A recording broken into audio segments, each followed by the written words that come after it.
This is the 2025 Genesis G70, and this is the top most powerful engine option. This is the 3.3T, and it is a joy to drive. It is a twin turbo V6. Let's go for a drive.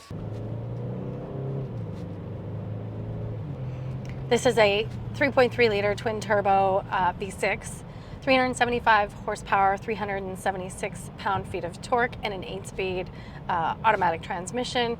It did use, the G70 came in a manual at one point, but no longer. It's really fun to drive. It's really comfortable. These seats are really bolstered. The last GV80 I had, the bolsters actually came in towards you when you put on in sport mode. So I'm a little surprised this G70 does not do that, but regardless, it sounds better, it's a little peppier, and it's always more fun in sport mode. Sounds great.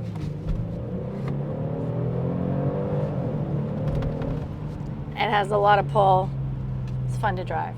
We have the unmistakably Genesis grille on here, which I always love. I love their twin headlamps as well, and this blue is gorgeous. This is a Kawa blue.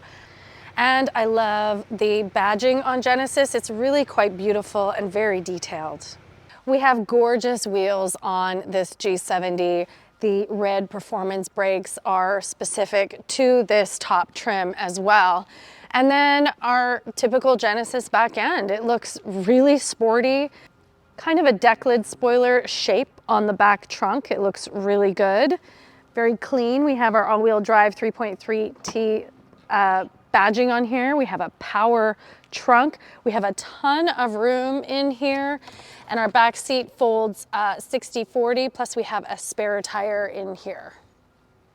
Okay, we get a really nice digital screen, and it is 3D, even though I know that's impossible to see on video, but the digital driver display is in 3D, and it does change colors and animate when I change drive modes. We do have a head-up display, which I know is impossible to see.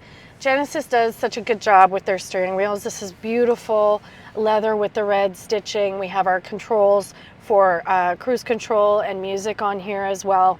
The screen is larger on the top 3.3T. We do have some hard touch buttons to reach our media and so on. It does have CarPlay and Android Auto, but it's wired, and it uses a USB port, which I no longer use.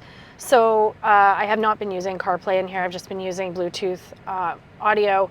We do have a wireless charging pad here though. And then we have dual zone climate control, and I actually kind of like this touch screen here. I don't usually like haptic feedback, but this isn't really haptic, it's just a touch screen. So heated and ventilated seats, heated steering wheel, dual zone climate with a hard touch temperature control button, which I actually really like. Great gear shift knob, very simple.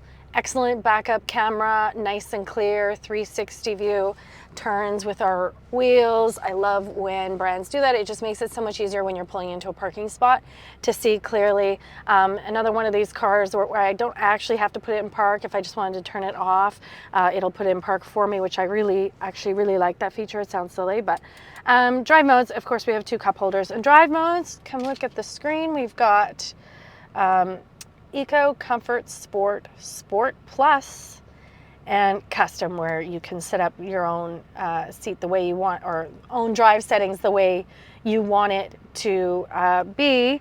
And then a nice little cubby. It's pretty small, but it has another USB-C charger in it. I'm 5'1", and I have a lot of room back here, and these seats are really comfortable.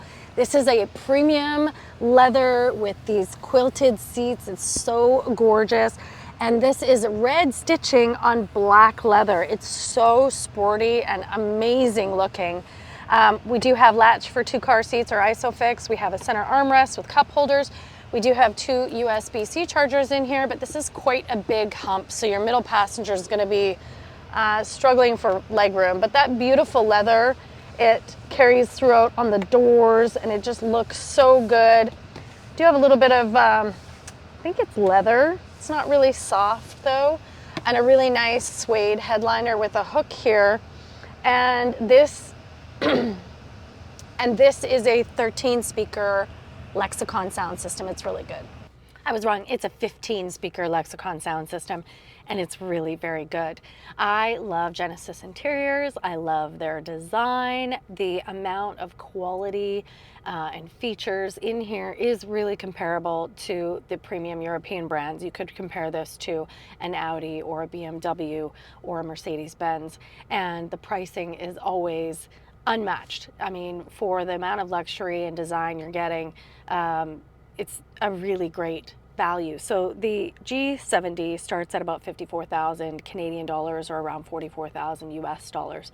But as I mentioned, this is the top trim. This is the more powerful of the two engine options, and this has all the bells and whistles you can get on the G70. So this one, as priced or as spec'd, is 65,500 Canadian dollars, or 56,100 US dollars. Are you choosing this? Let me know. Leave me a question or a comment. Don't forget to subscribe, and we'll see you guys soon.